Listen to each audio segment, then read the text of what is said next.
Are any of the X-ray attacks in Mortal Kombat X actually survivable, or will all of them send you straight to the morgue?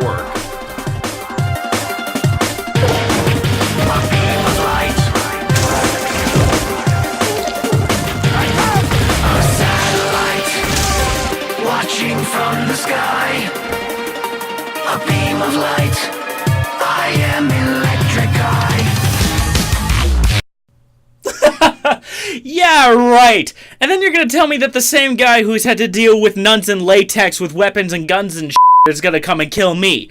What's that bald motherfucker gonna do? He can't do a damn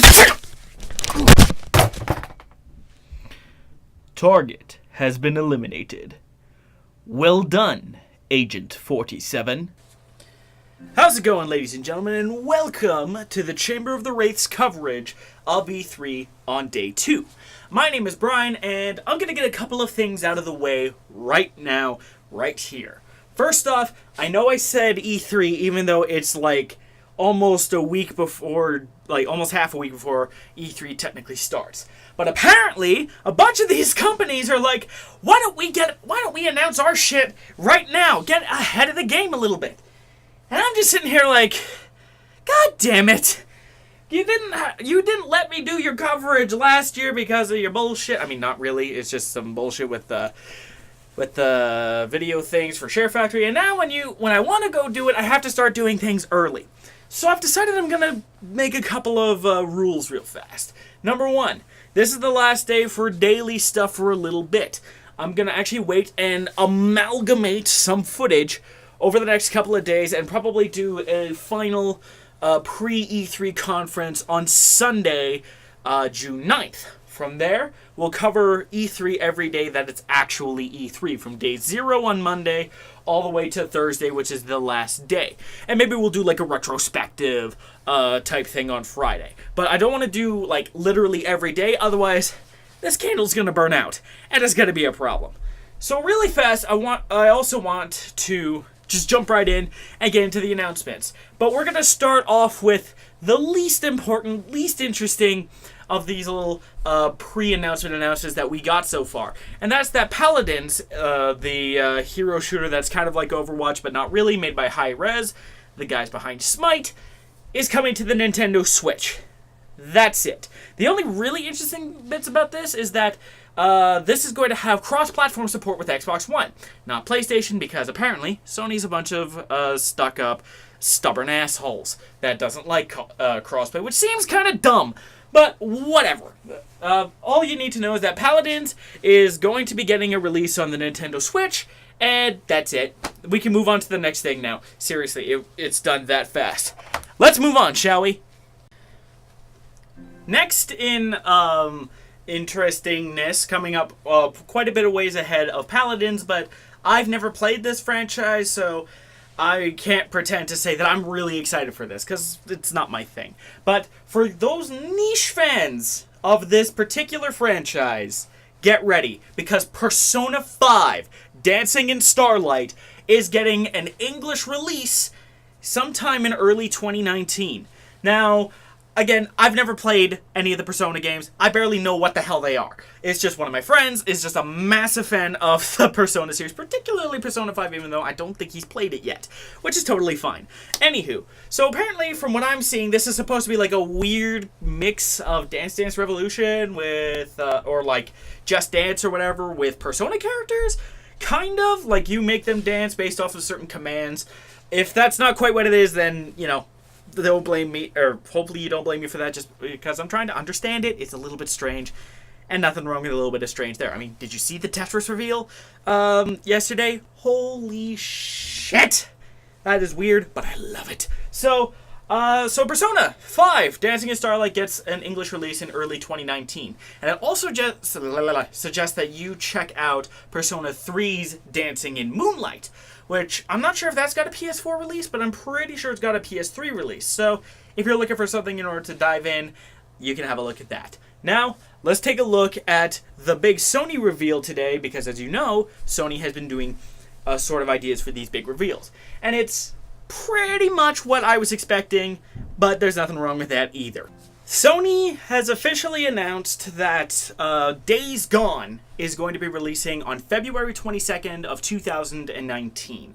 Now, Days Gone is one of those games that really caught my attention back at the last E3, but I haven't heard a lot about it since, mainly because I never really got interested enough to keep track of it.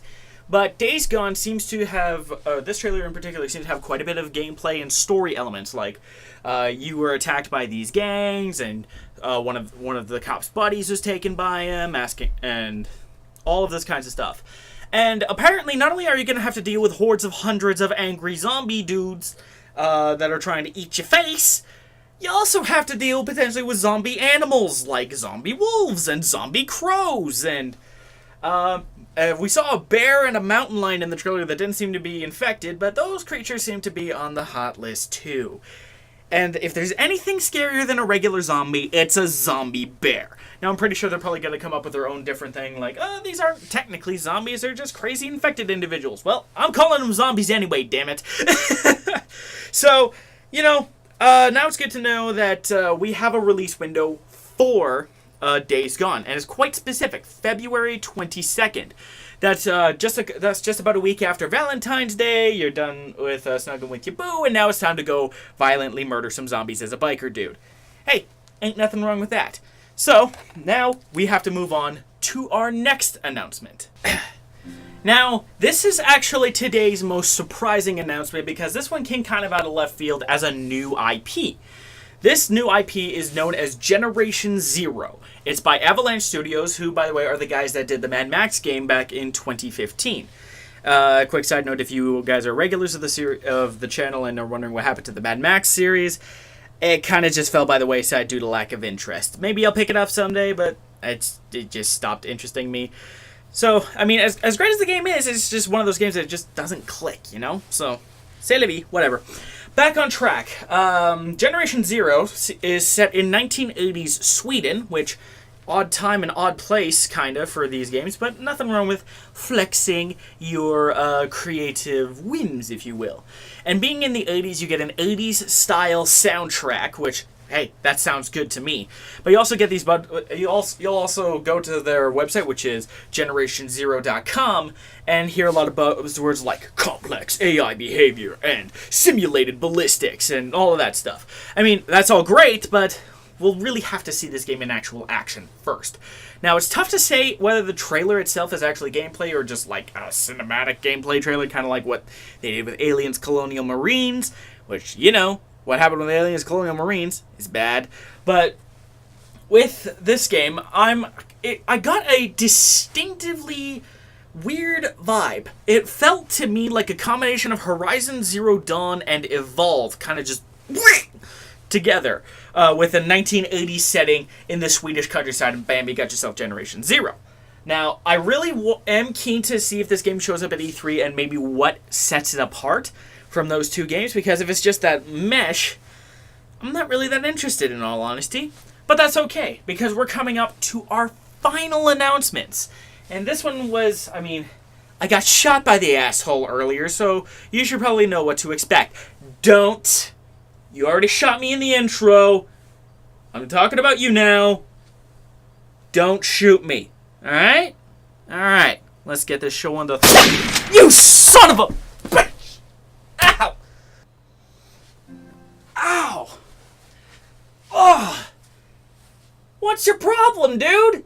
I told you not to... Don't do it again! I'm talking about you right now, okay? Ow!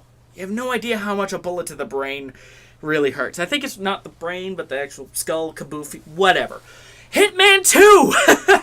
That's the big WB reveal. Not Superman, not Mortal Kombat. Hitman. Am I disappointed? No. Because the more I looked at the tweets that kind of hinted at this reveal, the more I thought, none of this looks like Superman or Mortal Kombat. This looks like some sort of weird racing thing. And one of my buddies actually made mention of the idea that it could be Hitman. And Hitman, even though it's another series that I haven't played, is one that I'm quite familiar with. In it, you play as Agent 47, the bald guy with the barcode on the back of his head, the world's greatest assassin in this universe. And you employ many different ways to try and take out your target. You can take out everybody and then the guy, or just try and take out that guy in what looks like an accident, and all of these things. And just try and get out of the way, without getting caught. So, this Hitman is showing what Hitman does and Hitman does best. Agent 47 could, say, make the car explode with a C4 charge planted on the wheel of his target's racing vehicle. Or have the suspension bolt loosened so that it just tears the suspension and everything goes to shit really fast. Or a good old-fashioned bullets to the brain from a distance away while hitting his target in a speeding racing car, which seems quite difficult. And we'll get more to that sniper bit in a moment, but this trailer really kind of encapsulates Hitman's whole modus operandi, being flexible and being ruthless. Now, this trailer also came with a couple of interesting little tidbits. It came with a release date of November 13th of this year, which, by the way, is like less than 5 months away, or just over 5 months away. 2, 3, 4. Yeah, about 5 months away. Whereas, if you pre-order the game, you get access to a special sort of side game today. You could play it now. Even though I'm pretty sure what they're doing is just early access type things, like you can play it now, and then when the actual game comes out, you can access that mode by buying the game separately at a later date. That's what I hope anyway. If WB puts that mode behind the pre-order wall and nobody else gets it, they're in trouble. Although I'll remain optimistic, and it probably won't happen, but with these game companies, you can never really trust them anymore, can you? So, Hitman 2 is coming out, November 13th, and you get to play a co-op sniping side game called, I believe it's called the Hitman Sniper Challenge. I'll correct myself down below here. And that will let you play in a co-op online sniping game in the Hitman universe, which is pretty cool. So those are all the big announcements, for today. So I'm not sure where I was going to go with this, but I don't script these things. I just kind of improvise and occasionally get shot in the head for it. I hope you enjoyed these announcements. All trailers will be in the description below, and any subsequent websites like GenerationZero.com will also be in the description. I hope you enjoyed this video. DFTBA, and I guess I gotta make the exit in the only way that seems fitting in this video. Hit me!